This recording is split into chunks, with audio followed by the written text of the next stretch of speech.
મારું નામ નીલમ છે. હું 16 વર્ષની છું અને 2 વર્ષથી આ ઘરમાં કામ કરું છું. આ ઘરમાં માલિકન અને તેનો પુત્ર રહે છે, પરંતુ માલિકનનું 8 વર્ષના પહેલાં જ અવસાન થયું હતું. મને આ ઘરમાં માલિકનની સેવા કરવા માટે જ લાવવામાં આવી હતી. મેં એવું વિચાર્યું હતું કે તેનો દીકરો મને કામ પરથી કાઢી મૂકશે, પણ શેખરે મને કહ્યું કે તમે અહીં કામ કરી શકો છો. હું આ સાંભળીને ખૂબ ખુશ થઈ ગઈ, કારણ કે હું તેને ખરેખર પસંદ કરતી હતી, કારણ કે મેં તેને છુપી રીતે મારી સામે જોતા જોયો હતો. પણ તેને મારા માટે શું લાગણી છે, હું આ વિશે જાણતી ન હતી. હા, હું ચોક્કસ આ જાણવા માંગતી હતી. હું આખો દિવસ તેના ઘરે જ રહેતી અને મારા રહેવા માટે એક નાનકડો રૂમ પણ હતો, જ્યાં હું રાત્રે સૂતી હતી. મારી માલિકનના મૃત્યુ પછી જ હું શેખરની નજીક રહેવા લાગી હતી. હું યુવાન હતી અને ક્યાંય બહાર આવતી જતી ન હતી. મારી સામે માત્ર શેખર જ હતો, જે 20 વર્ષનો યુવાન છોકરો હતો.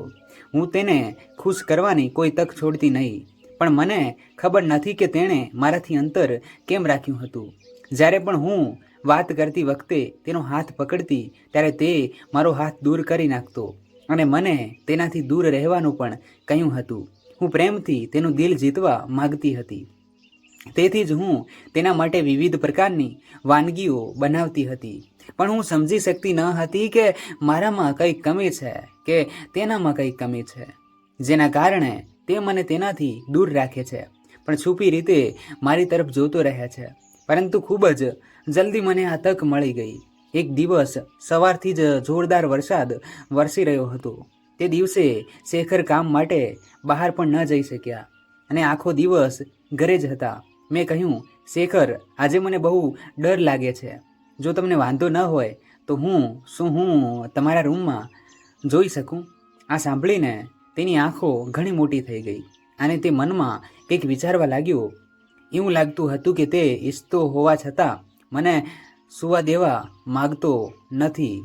તેને હેરાન જોઈને હું ખૂબ જ ચિંતિત થઈ ગઈ કે આ કારણે તો તે મને તેનાથી દૂર રાખી રહ્યો છે, કારણ કે હું એક ગરીબ પરિવારની છોકરી છું અને મારા માતા પિતા સખ્ત મહેનત કરે છે. મારી માતાની જેમ હું પણ દેખાવામાં ખૂબ જ સુંદર હતી અને 16 વર્ષની હતી. ના મારે શાળાએ જવું હતું, ન તો જીવનનો કોઈ હેતુ હતો.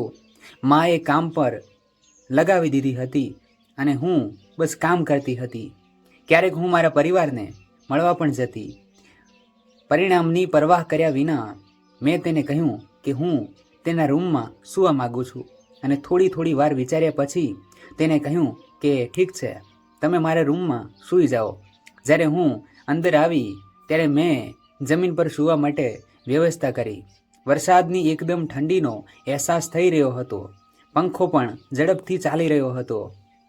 હું સંપૂર્ણપણે ધ્રુજવા લાગી હતી. શેખર રૂમમાં આવ્યો અને પલંગ પર સૂઈ ગયો, પણ તે રાતે મને કલ્પના ન હતી કે હું આવો નજારો જોઈશ.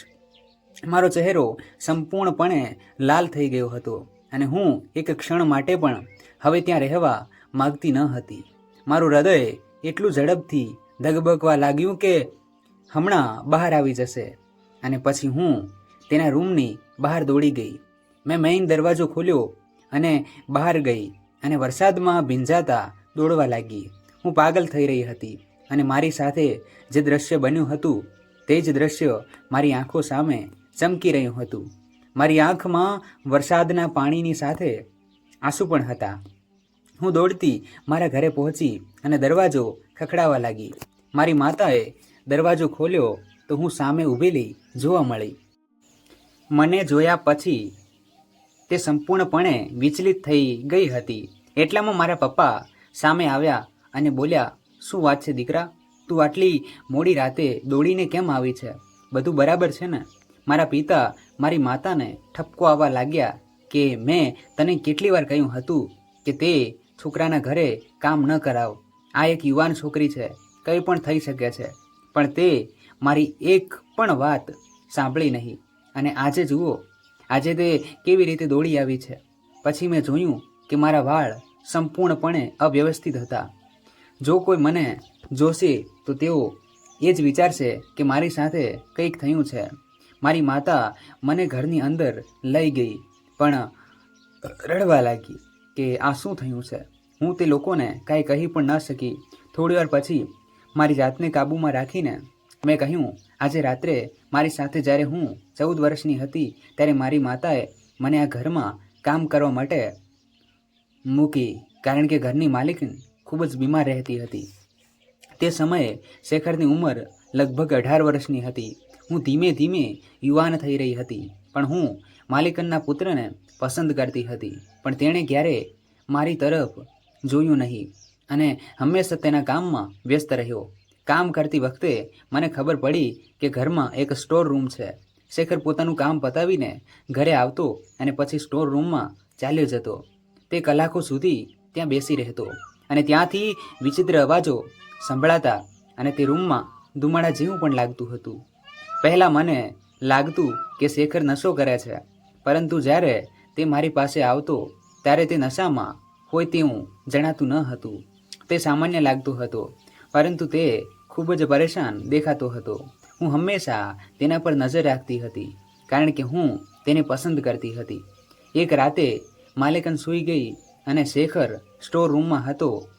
એ તકનો લાભ લઈને હું પણ સ્ટોર રૂમની અંદર ગઈ તો મેં જોયું કે શેખર શર્ટ વિના અંદર ઊભો હતો. મને ખબર નથી કે તે રૂમમાં શું કરી રહ્યો હતો, પણ તેની પીઠ મારી તરફ હતી. અચાનક હું તેની નજીક ગઈ અને તેની પીઠ પર મારો હાથ મૂક્યો તો શેખર એકદમ ગુસ્સે થઈ ગયો અને મને ઠપકો આપવા લાગ્યો કે તું અહીં શું કરી રહી છો, અહીંથી જા. પછી તેણે તરત જ તેનો શર્ટ પહેર્યો. પછી તેણે મારી તરફ ફરીને પૂછ્યું કે તું અહીં શું કરે છે અને મને કેમ અડ્યો. તે આ વાત ગુસ્સામાં કહી રહ્યો હતો, પણ હું તેની આંખોમાં પ્રેમ જોઈ શકતી હતી. પણ તેણે મારો હાથ પકડીને મને બહાર ફેંકી દીધી અને પછી તેણે કહ્યું કે નીલમ ક્યારે પણ અહીં આવતી નહીં. પછી તેને દરવાજો બંધ કરી દીધો અને હું બસ ત્યાં જ ઊભી આ બધું જોઈ રહી હતી. મને જરા પણ સમજ ન પડી કે શેખરને શું થયું છે. તેને મને આ રીતે બહાર કેમ ફેંકી દીધી. પણ બહાર આવતા હું તેની આંખોમાં અફસોસ જોઈ શકતી હતી. તેણે મને તેની પાસે બોલાવી અને કહ્યું, તું મારાથી દૂર રહે છે, મને આ બધું જરા પણ પસંદ નથી. ત્યારબાદ પછી જ્યારે પણ શેખર મને જોતો ત્યારે મને લાગતું કે તે મને પ્રેમ કરે છે, પણ ખબર નહીં કેમ તે મને તેની નજીક આવવા નથી દેતો. ગામમાં અમારી પોતાની જમીન હતી, પણ બહુ ઓછી જમીન હતી. એટલા માટે પપ્પા ગામ છોડીને શહેરમાં આવ્યા, પણ તે ભણેલા ન હતા. તેથી જ બીજાએ મજૂર તરીકે કામ કરવાનું શરૂ કર્યું અને મારી માતા લોકોના ઘરે કામ કરતી. અમારી આર્થિક સ્થિતિ સુધારવા માટે મારી માતાએ મને કામ પર રાખી. અહીં ખાવા પીવાની સાથે મને 500 રૂપિયા મળતા હતા. મને થયું અમે ગરીબ છીએ, આ કારણોસર શેખર મને તેનાથી દૂર રાખે છે. પરંતુ જ્યારે પણ અમને કોઈ કામ કરવાની મનાઈ કરવામાં આવે છે ને ત્યારે આપણે તે જ કરવા પાછળ દોડીએ છીએ. મને જ્યારે પણ તક મળતી ત્યારે હું સ્ટોર રૂમમાં જોત શેખરને જોયું હોય તો તે મને ખૂબ ઠપકો આપત. પણ એક દિવસ મેં હિંમત એકઠી કરી અને તેને પૂછ્યું કે તમે ત્યાં શું કરો છો. તેણે મને પ્રશ્નનો કોઈ જવાબ આપ્યો નહીં અને દરવાજો બંધ કરી દીધો. પણ આજે મેં જે પણ જોયું તેનાથી મારું હૃદય હચમચી ગયું. હું શેખરની ખૂબ જ નજીક હતી અને તેણે શર્ટ ઉતારતા જ મેં જે પણ જોયું હું ડરથી ધ્રુજવા લાગી. શું આ જ કારણ હતું કે તે સ્ટોર રૂમમાં સમય પસાર કરતો હતો અને સૂવાના સમયે જ ઉપર આવતો હતો. મારા મમ્મી પપ્પા રડતા હતા. મેં મારી જાતને કાબૂમાં રાખીને કહ્યું, માં, શેખરે કંઈ ખોટું નથી કર્યું. હું તમને યાદ કરતી હતી. આખો દિવસ એટલો ખરાબ વરસાદ પડ્યો કે મને એક ખરાબ સ્વપ્ન આવ્યું અને સપનું તૂટતા જ હું તમારી પાસે દોડી આવી. હું પપ્પા અને મમ્મીની એકમાત્ર દીકરી હતી. તેને ફરી સંતાન પણ ન હતું. મેં જે કહ્યું તે સાંભળીને મારી માતા મારી સામે જોવા લાગી. મેં કહ્યું, માં, મારી પાસે સૂવા માટે અલગ રૂમ છે.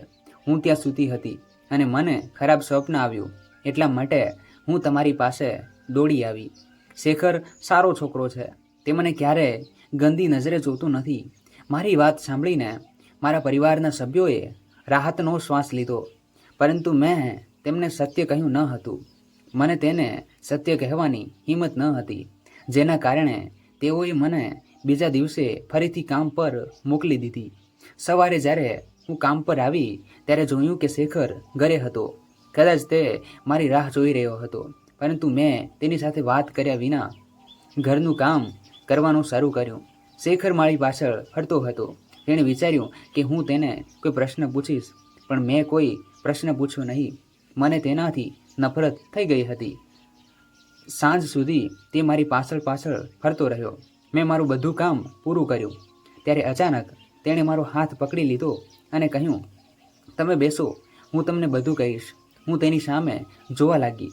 હું તેને પસંદ કરવા લાગી હતી અને તેનાથી મારું હૃદય તૂટી ગયું હતું.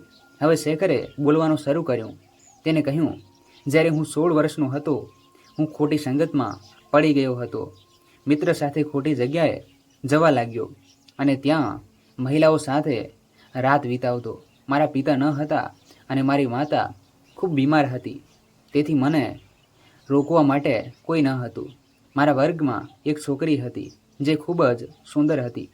હું અને મારા મિત્ર તે છોકરીને પકડવા માંગતા હતા અને અમને એક દિવસ આ મોકો મળી ગયો. અમે તેને પકડી લીધી. પછી તેને એક ઝૂંપડીમાં લઈ ગયા અને અમે બધાએ મળીને બદલામાં તેની સાથે ખોટું કર્યું. તે ખૂબ રડતી હતી. તેને મને કહ્યું હતું કે મને છોડી દો, પરંતુ અમને તેના પર દયા ન આવી. અમે તેનો એક વિડીયો પણ બનાવ્યો હતો અને કહ્યું, જો તે કોઈને કહેશે તો આ વિડીયો અમે બધાને બતાવશે. પણ એ રાતે મારી જિંદગીની ખુશી છીનવી લીધી. તે રડતી છોકરીએ મને શ્રાપ આપ્યો હતો કે ભગવાન તને એવી સજા કરશે જેની તું કલ્પના પણ નહીં કરી શકે. ત્યારે અમે તેના શબ્દો પર હસી પડ્યા. પરંતુ જ્યારે હું ઘરે આવ્યો ત્યારે મારા પેટની ચામડી પર ખૂબ જ ખંજવાળ આવવા લાગી. મેં એક ભીનું કપડું લીધું અને મારા પેટની ચામડી પર રાખ્યું. ખબર નહીં તે દિવસે મને શું થઈ રહ્યું હતું. હું જલનથી પીડાતો હતો અને થોડા કલાકોમાં મારા પેટ પર વિચિત્ર દાણાઓ દેખાયા. હું ડૉક્ટર પાસે ગયો, પણ દાણાઓ ખૂબ મોટા થઈ ગયા હતા. ડૉક્ટરે તેની દવા આપી હતી, પણ કોઈ અસર થઈ નહીં. દાણા વધતા ગયા અને મારું પેટ ખરાબ દેખાવા લાગ્યું. હવે હું કોઈ છોકરીની નજીક જવાને પણ લાયક નથી. મારી હાલત એટલી ખરાબ થઈ ગઈ હતી કે કોઈ પણ છોકરી મને જોતી તો તે ડરી જતી અને તેની પીડા મારા માટે અલગ હતી. તું અહીં કામ કરવા આવી ત્યારે હું પણ મનમાં તેને પસંદ કરવા લાગ્યો હતો, પણ હું જાણતો હતો કે જો તને આ રાજ વિશે ખબર પડશે તો તું પણ ડરી જઈશ. અને ગઈકાલે રાત્રે એવું જ થયું. હું સાજો થવા માટે ટોકડા કરી રહ્યો છું, કારણ કે ડૉક્ટરો તેનો ઈલાજ કરી શકતા નથી અને તેથી જ હું સ્ટોર રૂમમાં જતો હતો. જે આ ટોટકા કરે છે તે તાંત્રિક બાબા કહી રહ્યા છે કે તેને ઠીક થવામાં હજુ 6 મહિના લાગશે. તેને સાંભળ્યા પછી મને આઘાત લાગ્યો. મને તો લાગતું હતું કે શેખર સારો છોકરો છે, પણ તેણે તેના જીવનમાં ઘણા ખોટા કામો કર્યા છે.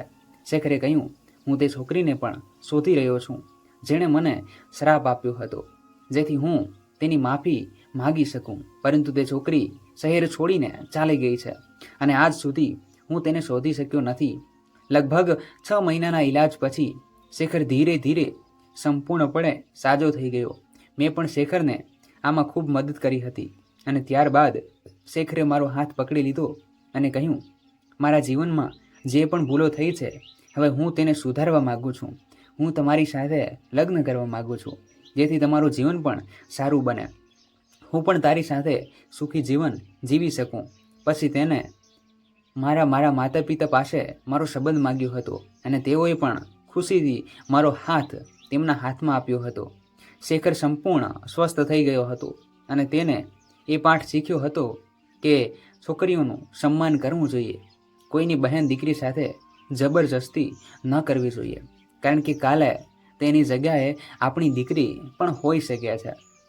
અમારા લગ્ન પછી અમે બંને મળીને તે છોકરીને શોધી કાઢી અને તેને મળ્યા પછી અમે તેની પાસે માફી માગી અને તેની પાસે માફી માગ્યા પછી શેખરનું દિલ થોડું હળવું થઈ ગયું. તો મિત્રો તમને વાર્તા કેવી લાગી કોમેન્ટ કરી અને જરૂરથી કહેજો અને લાઇક શેર સબસ્ક્રાઈબ જરૂરથી કરજો. થેન્ક યુ બધાનો હું દિલથી આભાર વ્યક્ત કરું છું. અને હા, એકવાર ફરીથી કહી દઉં કે મિત્રો જો ચેનલ પર નવા હો તો વિડીયોને લાઇક કરી અને ચેનલને સબસ્ક્રાઈબ અવશ્ય કરજો. ધન્યવાદ.